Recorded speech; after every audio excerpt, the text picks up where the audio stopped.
Oke, assalamualaikum warahmatullahi wabarakatuh. Sebelum kalian memutuskan untuk masuk LPK, kalian pahami dan ketahui dan kalian persiapkan 6 poin ini. Oke, jangan kalian skip, tonton sampai habis agar kalian tidak gagal paham nantinya. Oke, langsung saja. Yang pertama itu tujuan. Tujuan ini sangat penting. Jangan kalian cuman ingin gaji besar, tapi kalian harus kuatkan lagi ya. Jangan sampai kalian nantinya berhenti di tengah jalan, karena proses dari awal itu sangat susah menurut saya ya, sangat susah. Belajar bahasa Jepang, disiplin dan lain sebagainya. Jadi kalian harus tetapkan niat kalian itu apa ya, agar kalian nantinya tidak goyah di tengah jalan. Karena banyak sekali teman-teman saya dulu itu menyerah dan pulang kampung ya, karena tidak sanggup lagi mengikuti proses belajar bahasa Jepang ya. Oke, itu sangat penting ya. Jangan cuman kalian tergiur enaknya saja ya, tapi kalian pelajari dan kalian cari tahu apa saja nggak enaknya di Jepang ya. Dan yang kedua itu jalur. Jalur ini sangat penting ya, karena untuk kerja ke Jepang itu banyak jalurnya ya. Mulai dari magang, TG atau Tokutegino dan lain sebagainya. Kalian ketahui, kalian pelajari setiap bidang itu agar kalian tahu nantinya yang mana cocok untuk kalian. Oke. Dan yang ketiga itu biaya. Biaya ini sangat penting ya. Jadi kalian cari tahu dulu berapa jumlah yang harus dipersiapkan ya.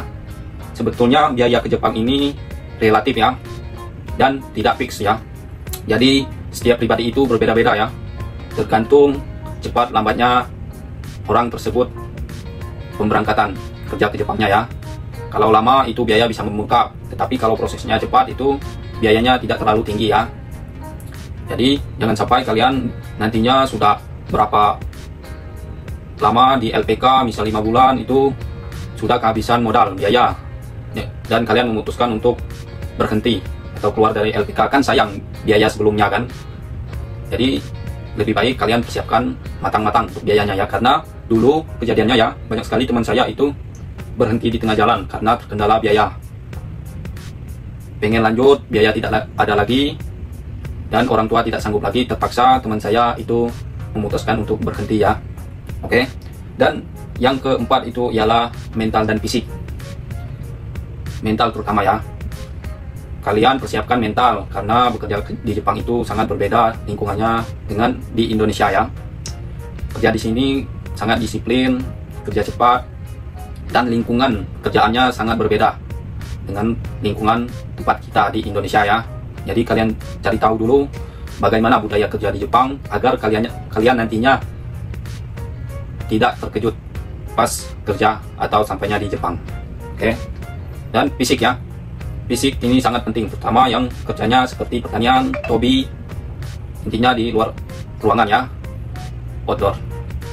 Karena di Jepang itu ada 4 musim ya. 2 musim ini sangat tidak enak ya menurut saya, sangat menguras tenaga. Yang pertama musim dingin. Musim dingin itu kerjanya lumayan capek ya. Kita harus menahan rasa dingin, kadang tangan atau kaki itu bisa sampai sakit ya. Saking dinginnya di Jepang itu menahan rasa dingin ya.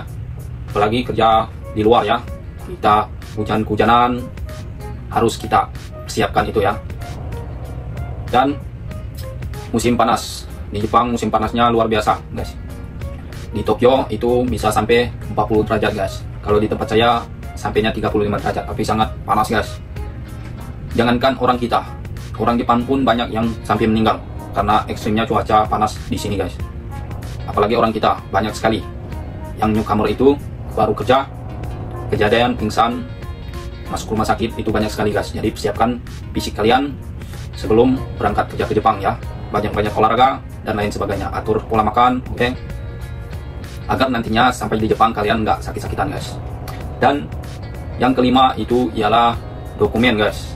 Kalian persiapkan lebih awal atau lebih dulu, cek dokumen kalian apakah ada yang bermasalah atau tidak. Misal contoh KK dan KTP, cek seperti nama kalian apakah ada yang berbeda antara KTP dan KK, tahun lahir kalian. Karena pengalaman pribadi guys, dulu saya bermasalah di KK dan KTP itu di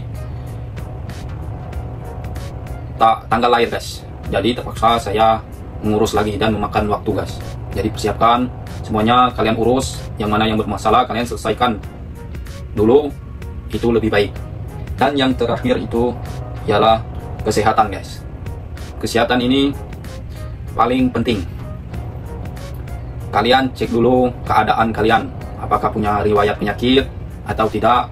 Karena gini guys, satu, itu bisa menghambat proses pengurusan dokumen nantinya guys, atau pengajuan dokumen nantinya. Dan yang kedua itu takutnya kalian di sini di Jepang kalau ada penyakit bisa dipulangkan kalau misalnya penyakit itu mengganggu pekerjaan ya. Karena kita atau orang sini ya pengennya itu para pekerja dari Indonesia sehat, tidak ada gejala atau riwayat penyakitnya ya. Karena orang Jepang tidak mau menanggung risikonya ya, bos yang ada di Jepang ya. Oke, kalian cek dulu, kalian periksa kalau ada penyakit, kalian sembuhkan dulu, dan 6 poin itu kalian sudah selesaikan, kalian boleh ikut pendaftaran di LPK ya. Oke, itu saja yang saya ingin sampaikan. Terima kasih yang sudah mendukung ini. Saya ucapkan wassalamualaikum warahmatullahi wabarakatuh.